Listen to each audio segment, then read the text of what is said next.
አምኖ አንድ ልብ አለመሆን በየጎጡ ማሰብ፣ በየአገሩ ማሰብ፣ በየግል ማሰብ ከፍተኛ የሆነ ሃይማኖትን ከመካድ የሚከፋ በሽታ ነው። ቅዱስ ዮሐንስ አፈወርቅ የሚለው ልንገራችሁ። እንዲህ ነው የሚለው፣ እየሰማችሁ ነው? የሆኑ ሰዎች አንድ ንጉሥ ነግሶ ለዚህ ሰውዬ ግብር አንገብርም አሉ። ገብሩ አንገብርም አሉ። ይሄ ሰውዬ ንጉሱን አክብረውታል? አላከበሩትም? መልሱ እንጂ። አቤት፣ አላከበሩትም። በጣም ጥሩ። ይህ ሰዎች ይቀጣቸዋል አይቀጣቸውም? አቤት፣ ጥሩ። ንጉሥ ግብር ገብሩ ብሏቸዋል። ማን? እገሌ። ማን? ንጉሥ እገሌ። የማን አባቱ ንጉሥ? አልከፍልም፣ ዋጋውን ያገኛል። ጥሩ። ሌላኛው ሰውዬ ደግሞ መጣ። ንጉሥ ሺህ ዓመት ይንገሱ፣ እርስዎን ንጉሥ ያደረገልን አምላክ ይመስገን፣ እድሜውን ያርዝምልዎት አለ። ዙፋናቸውን ደግሞ ብድግ አደረገና በመጥረቢያ ቆርጦ ቆርጦ ቆርጦ ቆርጦ ቆርጦ ቆርጦ ፈልጦ ፈልጦ ፈልጦ ፈልጦ 1000 ፍልጥ አደረገው። ይሄ ሰውዬስ ንጉሱን ያከብረዋል አያከብረው? ንገሩኝ እንጂ። ያከብረዋል አያከብረውም? ይቀጣል አይቀጣም? ይቀጣል። ቅዱስ ዮሐንስ አፈወርቅ ምን እንደሚል ታውቃላችሁ? ለንጉሱ አንገብርም ንጉሱንም አናውቅም የሚሉት ሃይማኖት የሌላቸው ሰዎች ናቸው ይላል። ንጉሱን አንተን ያንተን ንግስና ተቀብለናል ብሎ ዙፋኑን የሚፈልጠው ደግሞ ክርስቲያን ሆኖ ቤተ ክርስቲያንን የሚከፋፍል ሰው ነው ይላል። ይሄ ሰው ከከሃዲ ሰው እኩል ነው። ቤተ ክርስቲያንን የሚከፋፍል ሰው፣ ለየብቻው የሚያስብ በየመንደሩ የሚያስብ ሰው ይሄ ሰውዬ የክርስቶስን ዙፋን ከፋፍሏል። የክርስቶስ ዙፋን ደግሞ ቤተ ክርስቲያኑ ናት፣ ማደሪያው ናት። ቤተ ክርስቲያን ማለት የእግዚአብሔር ቤት ማለት ነው። የእግዚአብሔር ቤት ነው። ቤቱን እየፈለጡ እየማገዱ አቶ ገሌ ጥሩ ጎረቤቴን አከብራለሁ ይባላል እንዴ? የሰውየውን ቤት ማገሩን እየመዘዙ እያቃጠሉ ግድግዳውን እያፈረሱ ወንድሜ ገሌ አይባልም። ያመኑትም ስንት ልብ ነበራቸው? አቤት። እና በሞቴ የተወደዳችሁ የእግዚአብሔር ቤተሰቦች አንድ ልብ እናስብ። አሁን የሚያስደንቃችሁ ነገር በአንድ ቤተ ክርስቲያንና በሌላ አጥቢያ መካከል አንድ ልብ መሆን የለም። ፉክክር ነው የሚኖረው። እኔ ስለ ባህር ዳር አይደለም የማወራው። በጣም ይቅርታ አድርጉልኝ። እግዚአብሔር በሚያውቀው የትም ከተማ ማሰብ ትችላላችሁ። በማርያም በቤተ ክርስቲያንና በሚካኤል ቤተ ክርስቲያን፣ በገብርኤል ቤተ ክርስቲያንና በጊዮርጊስ ቤተ ክርስቲያን ፈጽሞ የተለያየ ማለት ነው። ወይም በአቡነ ገብረ መንፈስ ቅዱስ እና በተክለ ሃይማኖት ብታዩት የተለያየ ፉክክር፣ ሰንበት ትምህርት ቤት ከሰንበት ትምህርት ቤት ፉክክር፣ ጽዋ ማህበር ከጽዋ ማህበር ፉክክር፣ እኔ በልጥ እኔ በልጥ። አንድ ልብ ፈጽሞ የለም። ስታመጡት ወደ እያጠባችሁ ወደ መቅደስ ብታመጡት፣ ወደ ቤተ ክህነታችን ብታመጡት፣ ወደ የራሳችን ብንወስደው፣ ወደ ቤት ብትወስዱት፣ ሰው በስጋው ደግሞ ተጋብቶ በተክሊል ተጋብቶ አንድ አካል ሆኖ ሚስት ከአባቷ ተለይታ ባል ከማን ተለይቶ ከእናቱ ተለይቶ አንድ አካል ከሆኑ ብሎ በጣም ብዙ ልብ። እንዲህ ያለ ነገር ማን ያመጣብን? ምን ስላላወቅን ነው አንድ ልብ የሆን ነው? አሁን ለምን ይሄን ርዕስ እንዳነሳሁት ታውቃላችሁ? ኢንተርኔት ውስጥ ብትገቡ ሁሉም ሰው የቤተ ክርስቲያን ተቆርቋሪ ነው። ሁሉም ሰው። መፍትሄው ግን የማን ነው? የየራሱ ነው። ያም እንዲህ ነው፣ ቤተ ክርስቲያን እንዲህ መደረግ አለበት፣ ያም ተነስቶ ሲኖዶስ እንዲህ ማድረግ አለበት፣ ያም ይመጣና ቤተ ክህነት እንዲህ ማድረግ አለበት፣ ሰባኪዎች እንዲህ ማድረግ አለባችሁ፣ እንትና እንዲህ ማድረግ አለባችሁ ይላል። አሁን ስለ ቤተ ክርስቲያን ችግር እንኳን ገብታችሁ ዩቲዩብ ላይ ወይም የሆነ ላይ ብታዩ 100 ሰው ከተናገረ 100 አይነት መፍትሄ ነው የሚመጣው። ያ በራሱ ችግር ነው እየተናገርኩት ያለ። ያ በራሱ ችግር ነው። ሰዎችም የሚፈልጉብን ዲያብሎስም የሚሰራው እንዲህ እያደረገ ነው። ለቤተ ክርስቲያን የተቆረቆር እየመሰለን 100 አይነት ሐሳብ በማሰብ ሳንሰበሰብ ስለመሰብሰባችን የተለያየ ሐሳብ እያወራን ተበትነን እንጨርሳለን። እውነቴን ነው የምነግራችሁ። የሶርያ ቤተ ክርስቲያን የበተናት ይሄ ነው። ግማሾቹ እንደ ኤፍሬም ያስባሉ፣ ግማሾቹ ደግሞ እንዳንዱ ያስባል። የአርመን ቤተክርስቲያን ሊበትናት አሁን አደጋ ላይ ናት። ዛሬ ራሱ አሁን በዚህ ወቅት እንኳን ያ ችግር የመጣው ከዚህ መከፋፈላቸው። አንድ ልብ ግን የሚኖረን ከቤት ጀምሮ። እስቲ ይዩት፣ እስቲ ሰበካ ጉባኤውን ይዩት፣ እስቲ ህንፃ ኮሚቴውን ይዩት። የማንን የዚህን ደብር አላልኩም፣ የትም 100 ኮሚቴ ካለ 100 ሀሳብ፣ 10 ኮሚቴ ካለ 10 ሀሳብ፣ 3 ሰው ስብሰባ ላይ ከተቀመጠ 3 ሀሳብ፣ ሁሉም የራሱ ነው። እንዴ እንትና ግን ስርዓት ብትይዝ ነው። አይቻለሁ ተደጋጋሚ ሁልጊዜ እኔ ሀሳብ ስሰጥ የምትቃወመው ነገር አቁ። ከዚያ ሰፈራቸው አንድ ከሆነ ሁላቸውም ቀበሌ 29 ከሆኑ ባህር ዳር ስለሌለ ማለት ነው አለ እንደ 29 ከሌለ 30 ላድርገው ብዬ ነው። ቀበሌ 29 ከሆነ አንደኛው ምን ይለዋል ማለት ነው። አዎ ቅድም አቶ እንትና እንደተናገሩት አንተ እረፍ። ምክንያቱም ሁላቸውም ቀበሌ 29 ናቸው። ጉዳዩ የሚባል ነገር በስብሰባ መታሰብ ትቷል። ምንድነው የሚታሰበው ሲባል ጎጥ፣ ምንድነው የሚታሰበው ጉርብትና፣ ምንድነው የሚያሰበው የግል ክብር። ጉዳዩ ምንድነው ጉራ፣ ጉዳዩ ምንድነው ማስመሰል፣ ጉዳዩ ምንድነው እገሌ ትልቅ ሰው ነው መባል መፈለግ። በፍጹም ለእግዚአብሔር ትዝ ይለናል። አሁን ስብሰባ ላይ እስቲ እግዚአብሔር ትዝ የሚለው እንደው በሞት ስብሰባ ላይ ሐሳብ ስትሰጡ እግዚአብሔር ትዝ ካላችሁ ብፁዓን ናቸው። እውነት ያመኑትም ስንት ልብ ነበራቸው? ንገሩኝ እንጂ ያ አንድ ልብ ምንድን ነው የሚለውን ልንገራችሁ።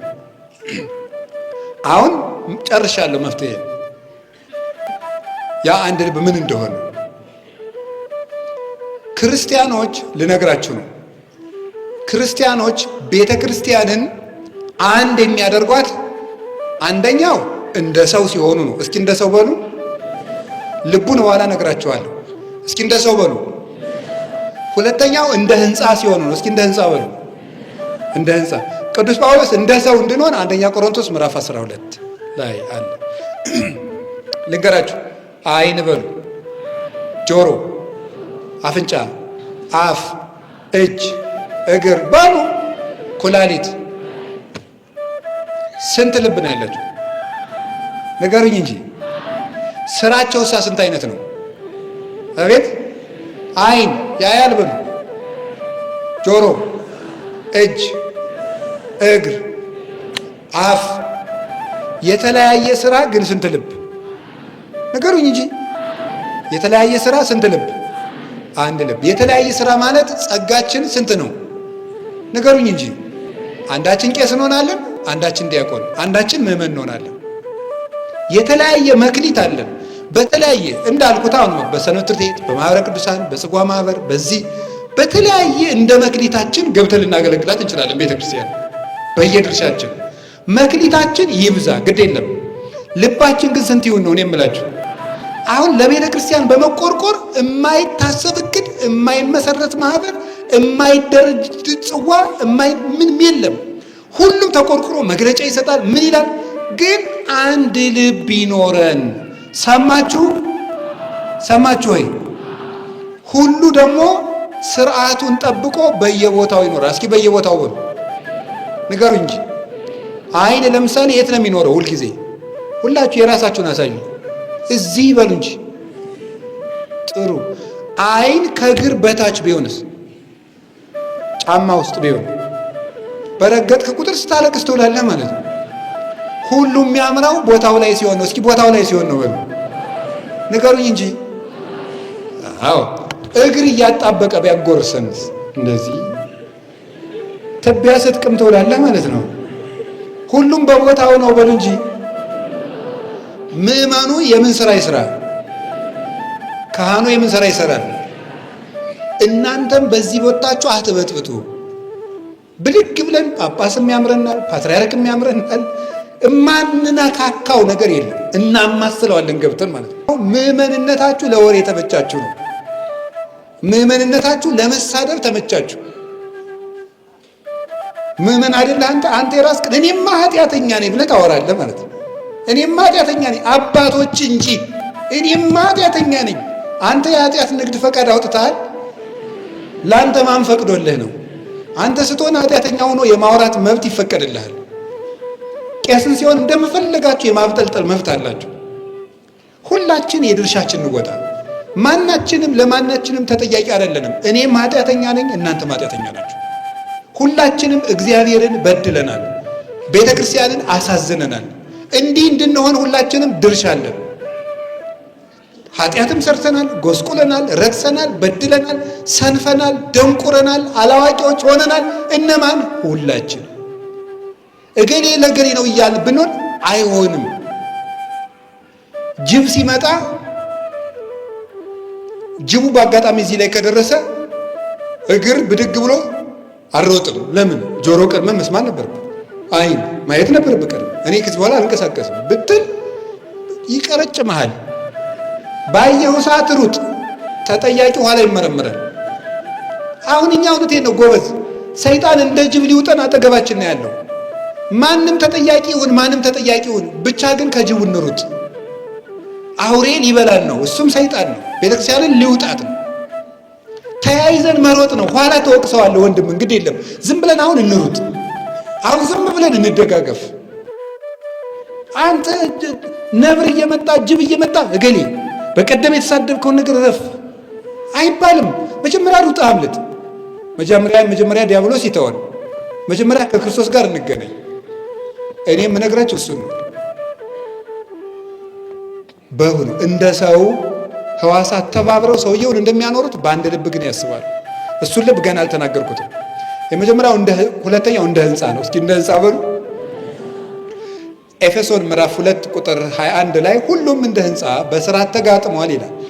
እንደ ሕንፃ እኛ ለቤተ ክርስቲያን መጀመሪያ እንደ ሰው እንሁን። ሁላችንም በመክሊታችን እናገልግል። በጆሮአችን አንዳችን አይን፣ አንዳችን ጆሮ፣ አንዳችን ጣፊያም ሆነ አገልግል። ብቻ ቤተ ክርስቲያን ውስጥ እኔ አስፈልጋለሁ ብላችሁ አስቡ። ኑ እዚህ ውስጥና አብረን እንጋጠም ነው የምላችሁ ያለ። ከዚያስ እንደ ሕንፃ ይጋጠም ብሏል። ሕንፃ ሲሰራ ልንገራችሁ፣ በጣም ምርጥ ድንጋዮች። ምርጥ ድንጋይ ከየት ነው የሚመጣው? እስኪ ንገሩኝ። እስኪ ከሩቅ ሀገር ቤተክርስቲያን ድንጋይ አጭነው የሰሩ ባለ እግዚአብሔር ለምሳሌ ሲያሰራ አውቃለሁ። ከአክሱም ማስመጥቷል እንዴ? መላከ ሰላም አሉ። ከየት ነው ያመጣችሁ ድንጋይ? እኒኛው ከአክሱም ድንጋይ አምጥተዋል። ሲሰራ ስለማስተው ባለ እግዚአብሔር እየተሰራ ሳለ ጉባኤ መጥቼ ስለማውቅ ነው።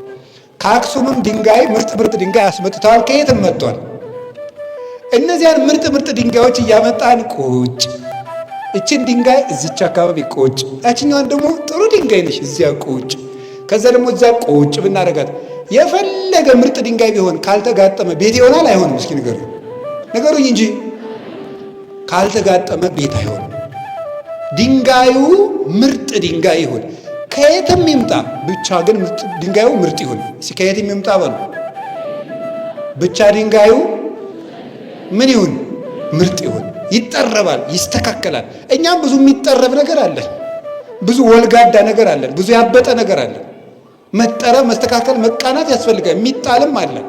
ያ በክህነትም በትምህርትም በጸሎትም በምህላም በቅዳሴም ተጠርቦ ለቆን ለየብቻችን ተቀምጠን ሁላችን ለየብቻችን እየደነፋን ቤተ ክርስቲያንን ልናቆማት አንችልም፣ እናፈርሳታለን እንጂ። አንድ ሆነን እስከተጋጠምን ግን የትኛው ማህበረ ቅዱሳን ከሰንበት ቤት ከማህበረ ቅዱሳን ማህበራት ተሰብስበው ቅዱስ ሲኖዶስ ከምዕመናን ጋር ህብረት ካለን የሰባኪያን ህብረት ለብቻው መነኮሳት ለብቻ የተለያየ ሐሳብ ማሰብ የተለያየ መክሊትን ይዞ መስራት ችግር የለውም። ተለያይቶ ግን መጓተት ግን አንዱን መጎተት ግን አንድ አያደርገንም። አንድ ልብ በሆን የምንችለው መተን ስንጋጠም ነው። እንደ ሕንፃ መጋጠም ድንጋዩ ተጠርቦ ደግሞ በቦታው ነው። ትንሿ ድንጋይ በትልቁ ቦታ ድንጋይ ላይ አትቀመጥም። እንዳቅማቸው መግጠሚያም ይሆናል፣ ከላይ መደምደሚያም ይሆናል። መሀል የሆነች ቀዳዳ ላይ ሄዳ መታ ግጥም ብላ ቤቱን የምታሳምር ድንጋይም አለች። እንደ አቅማችን ቤተክርስቲያን ቀዳዳ ላይ መግባት እንችላለን። እንደ አቅማችን ምንም እንሆን፣ ግን አንድ ልብ መሆን ያስፈልገናል። አንድ ልብ ምንድን ነው? አሁን እንዳልኳችሁ እንግዲህ ኮሚቴም ስትሆኑ የትኛውም ቦታ በጉባኤ ቤቶች፣ በቤተ ክርስቲያን፣ በሰበካ ጉባኤ፣ በየትም በሀገረ ስብከት ኮሚቴ የምንሆን ሰበካ ጉባኤ የምንሆን አንድ አይነት ሐሳብ ማሰብ የምንችለው እንዴት ነው? ለአንድ ዓላማ ተሰብስበን ሳንጣላ መውጣት የምንችለው እንዴት ነው? እንዴት ነው መሆን የምንችለው? በተለያየ አደረጃጀት ውስጥ ሆነን እንዴት ነው አንድ ሆነን ለቤተ ክርስቲያን ለ50 ለ100 ዓመት ማቀድ የምንችለው ስትሉኝ፣ ያ ልብ ምን እንደሚባል ታውቃላችሁ? ወንጌል ይባላል። እስቲ ወንጌል በሉ ነገር። ባልና ሚስት እንዳይጓተቱ ሴትዮይቱ እንደምን ታስብ ነገሩኝ እንጂ የታባቱ ባሌ እንደዚህ አድርጎኝ እንደዚህ አድርጎኝ እንደዚህ አድርጎኝ እንደዚህ አድርጎኝ እንደዚህ አድርጎኝ እንደዚህ አድርጎኝ የሚለው የሚለቃት እንደምን ስታስብ ነው? እንደ ወንጌል ስታስብ። ባልየውም ከሚስቲቱ ጋር አንድ አይነት ሐሳብ የሚያስበው እንደ ወንጌል ሲያስብ። እንደ ወንጌል ካስባችሁ የ40 ዓመት ጭቅጭቅ ያለበት ትዳር ከሆነ ዛሬ ማታ አንድ መሆን ይችላል። ወንጌል ምንድን ነው የሚለው? ቆይ ባል ለሚስት ምንድን ነው የሚያደርገው? ሚስት ለባል ድርሻዋ ምንድን ነው? ወንጌል ምን ይላል? ቆይ ሚስት እንዲህ ታደርግለት፣ እኔ ይሄን ይጎሎኛል። ባልየው ውሳ ደግሞ እሷ እንዲህ ሳታደርግልኝ የሚለውን ይተውና ወንጌል ባል ለሚስቱ እንዲህ ያደርግ ይላል። በቃ ስለዚህ እኔን አደርጋለሁ። አንድ ልብ ይመጣል። ዲያቆን ለቄስ እንዲህ ይሁን። ዲያቆኑ እንደ ወንጌል የዲቁና ድርሻውን ያስባል። ቄሱ እንደ ወንጌል የክህነት ድርሻውን ያስባል። ጳጳሳት እንደ ወንጌል የድርሻቸውን ያስባሉ። ወንጌል ጳጳስ ምን ይሁን ይላል። ፍትሐ ነገሥት ጳጳስ ምን ይጠበቅበታል ይላል። መምህር ምን ይጠበቅበታል ይላል። መነኩሴ ምን ይጠበቅበታል? ክርስቲያን ምን ይጠበቅበታል? ኦርቶዶክሳዊ ስብሰባ ምንድን ነው? ለምንድን ነው የተሰበሰብነው? ሁላችንም እንደየግል እውቀታችን፣ እንደየአመጣጣችን፣ እንደ ስራ ልምዳችን፣ እንደየታሪካችን፣ እንደየፈልጓት ፍላጎታችን የሆኑ ሰዎች እንዳወሩን ወሬ እንደመሰለን እንደተጫነው ነገር ስለምናስብ አንድ ልብ መሆን አቅቶናል። 8000 ሰዎች ግን ከተለያየ ሀገር ተሰብስበው አንድ ልብ መሆን የቻሉት እንደ ወንጌል እያሰቡ ነው። ምን እንደሆነ ታውቃላችሁ? ወንጌል የእግዚአብሔር ልብ ይባላል። አንደኛ ቆሮንቶስ ምዕራፍ 2 ላይ ቅዱስ ጳውሎስ እኛ የክርስቶስ ልብ አለን ይላል። እስኪ በሉ እኛ የክርስቶስ ልብ አለን በሉ። ዮሐንስ አፈወርቄን ሲተረጉም እኛ የአርስቶትል፣ የሶቅራጥስ፣ የፓይታጎረስ፣ የፕላቶ ልብ የለንም ይላል። እኔ ለምሳሌ የፕላቶ ቢኖረኝ አንተ ደግሞ የሶቅራጥስ ካለ አንድ ላይ ማሰብ እንችላለን? አንችልም። የክርስቶስ ልብ ካለ ግን አንድ አይነት ሐሳብ ማሰብ ይቻላል። እኛ የክርስቶስ ልብ አለኝ። ጌታ ዮሐንስ ወንጌል ምዕራፍ 15 ላይ በፍቅር የኑሩ ልቤ በእናንተ ይኖር ዘንድ አለ። ልቤ ያለው ወንጌልን ነው ይላሉ ትርጓሜው። ሰው ሐሳቡን በልቡ ያኖራል። ክርስቶስ ሐሳቡን በወንጌል አኖሮታል። ወንጌል ልብ ነው። እንደ ወንጌል ካሰብን 1 ሚሊዮን ብንሆን አንድ አይነት አሰብ ግድ የለም አልበዛንም። ልባችን ነው አንድ መሆን ያቃተው። ህንድ ቤተ ክርስቲያን ብትሄዱ ለ2.5 ሚሊዮን ኦርቶዶክስ ማት አይነት ማህበር ነው ያለ። የሴቶች ማህበር ክንፍ የሚባል አለ። የ12ኛ ክፍል ተማሪዎች ክንፍ፣ የኤሌመንተሪ ተማሪዎች ክንፍ፣ የዩኒቨርሲቲ ተማሪዎች ክንፍ፣ የአረጋውያን ክንፍ፣ የተመራቂዎች ክንፍ፣ ማዕት የካህናት ህብረት፣ የመነኮሳት ህብረት የሚባል አላቸው። እያንዳንዳቸው ግን በቅዱስ ሲኖዶስ ፈቃድ የሚመሩ ለየራሳቸው ጳጳስ የተሾመላቸው፣ ሐሳባቸው ግን ስንት ልብ ነው? በሞት ይንገሩ። አንድ ልብ ነው። አንድ ልብ እንድናስብ በየቀኑ ወንጌል አነቡ፣ ወንጌል ተማሩ። መጨረሻ ላይ ግን አንድ ምን ሆነው ሁላችንም መቁረብ ስንጀምር ነው።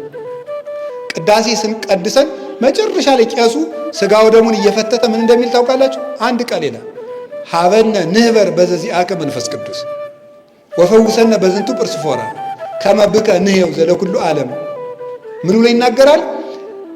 አብና ወልድ በመንፈስ ቅዱስ አዋሃጅነት ሕይወትነት አንድ አምላክ ሆናችሁ እንደምትኖሩት እኛንም በመንፈስ ቅዱስ አንድ እንድንሆን አድርገን በዚህ ስጋና ደምም የመለያየት በሽታችን ፈውስልን፣ አንድ እንድንሆን አድርገን ብሎ ነው ቄሱ ስጋው ደሙን የሚፈትተው።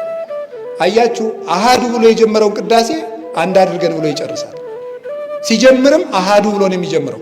አብ ወልድ መንፈስ ቅዱስ አሃዱ አብ ቅዱስ አሃዱ ወልድ ቅዱስ አሃዱ ውእቱ መንፈስ ቅዱስ ማለት አብ ከወልድ ከመንፈስ ቅዱስ ጋር አንድ ነው። ወልድ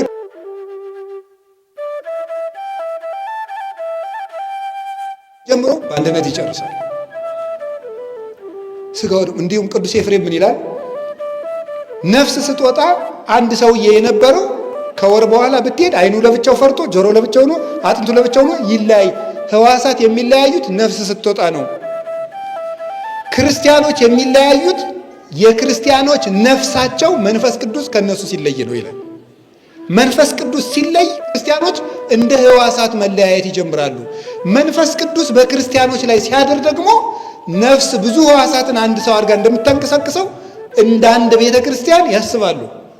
ወነአምን በአሐዱ አምላክ ወነአምን በአሐዱ እግዚእ። በስንት አምላክ ታምናላችሁ? ኃጢአት በሚሰረይባት በስንት ጥምቀት ታምናላችሁ? ከሁሉ በላይ በሆነች በስንት ቤተ ክርስቲያን ታምናላችሁ? ስንት ሃይማኖት አላችሁ? ስንት መምህር አላችሁ? ክርስቶስ ነው። ስንት ነው? ስንት አባት አላችሁ? ስንት ሀገር አላችሁ? መንግስተ ሰማያት። ስንት እናት አላችሁ? አንዲት ናት። ስንት ልብስ አለን? በጥምቀት የለበስነው ክርስቶስ ይባላል። የተጠመቃችሁ ሁሉ ክርስቶስን ለብሳችኋል ስለምን እና የእግዚአብሔር ቤተሰቦች ባለንበት ሀገር ሁሉ ባለንበት ሜዳ ሁሉ አንድ ልብ እንዲኖረን አንደኛ መንፈስ ቅዱስ ይደርብን። መንፈስ ቅዱስ የሚያድርብን በቤተ ክርስቲያን ስንለይ ነው። አግናጤዎስ መንፈስ ቅዱስ የት ነው የምትለኝ ከሆነ ቤተ ክርስቲያን ይችውልህ ይላል። ቤተ ክርስቲያን ባለችበት መንፈስ ቅዱስ አለ። ከቤተ ክርስቲያን አንለይ። ሁለተኛ ለሥጋው ደግሞ እንዘጋጅ። ሶስተኛ አንድ ሰው ሐሳብ ሲሰጣችሁ ከሰውየው አንጻርና ከራሳችሁ አንጻር ሳይሆን ከወንጌል አንጻር እዩት። ለጋራ ለተሰበሰብንበት ጉዳይም እንደ ግል ሐሳባችን